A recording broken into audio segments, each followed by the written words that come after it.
Morning everybody. Now this is going to be really testing because I've got to hold a microphone and press a button and try to remember what I was going to say. So if this all goes horribly wrong, you're just going to have to work with me on this. So first of all, welcome to the Leeds Dyslexia Conference Festival. I think it's an amazing achievement to bring all of this together in such a relatively short space of time. So I think I'd like to pass on the thanks of the BDA to the Yorkshire Dyslexia Association and also to the West Yorkshire Patos group. I think they've done an amazing piece of work here and I'm sure you'll have a fabulous day. So, 1972. 1972 was an epic year. By all accounts, the USA was rocked by the Watergate scandal. The first miners' strike since 1926 happened, putting us into a state of emergency. And Mark Spitz, so for those of you who are not old enough to remember, a swimmer, won 7 Olympic gold medals at the Munich Olympics. Not to mention, should I say, some epic fashions. I'm loving the umbrella and I'm looking to get me one of those at some point. I think they are absolutely awesome. What also happened in 1972 was that the British Dyslexia Association was formed. Why is this so important? This was the bringing together of individuals and groups that were passionate about dyslexia. They believed they could make a difference, improve the educational opportunities offered and afforded to dyslexic individuals. It was a small group whose drive, commitment and passion we could learn a lot from today. However, a lone voice is quite often a small voice, even though it can be beautiful. It can capture attention for a while, and certainly the groups that came together during that period to form the BDA captured attention. They made significant strides in the field of education, leading to dyslexia being recognised. And believe it or not, prior to that time, it just wasn't existing, nobody believed it was there. The BDA went on to be the first organisation to develop professional standards for specialist teachers with their AMDA accreditation and to support the growth of local groups whose mission was to support parents in order to help them to access a fair and appropriate education so children could achieve their potential. It grew and grew and grew. And that's still something that the BDA works very hard on today. However, a lot of noise can be made by a large group, but it can just be noise. And then when noise just becomes noise, it becomes easy to ignore.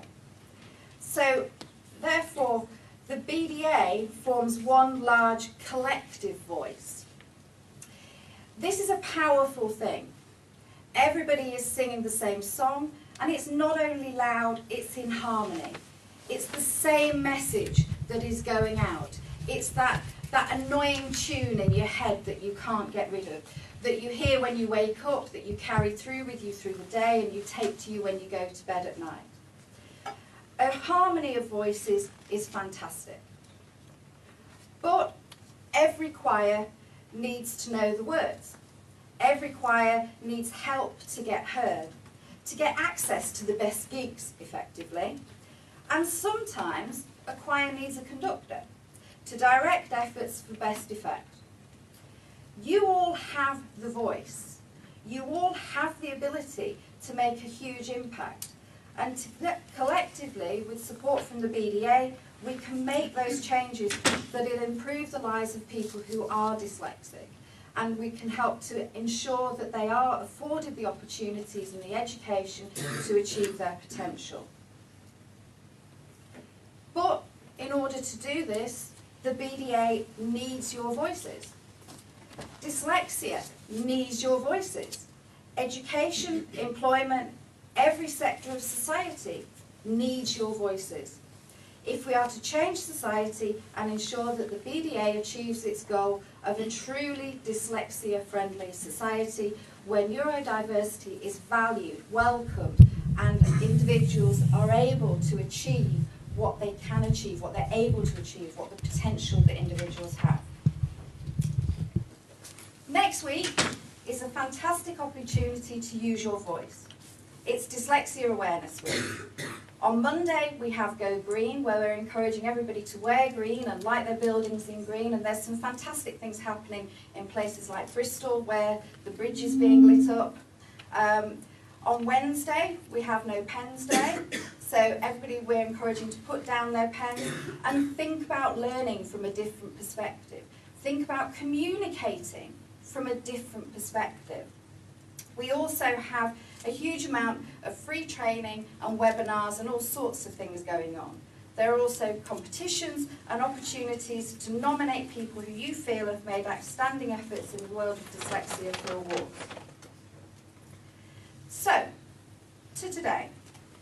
Today provides you with the knowledge to make your points, to strengthen your arguments, to improve what you do, to finesse your skills.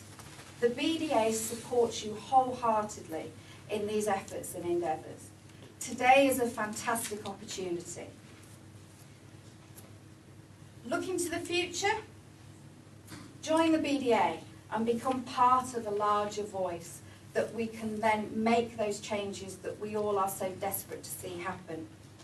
Support your local group, or even form a group to make sure that your voice is coherent locally and that there is just one voice giving out the consistent message around developing appropriate support for dyslexia. Learn, train, build your knowledge. In the words of Kofi Annan, knowledge is power. Information is liberating.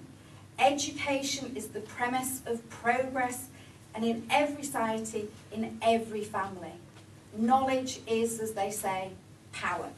Without knowledge, we are just casting about in the dark. Today is all about developing your knowledge, your skills, your understanding, and finessing those to be able to share them with a wider audience.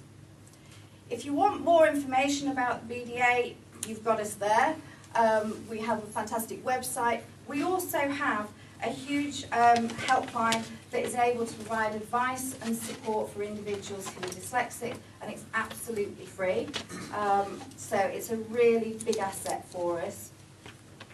So, finally, have a great conference. Today is all about gathering knowledge and empowering your voice to make a difference. So, from me and BDA, have a fantastic day. Thank you.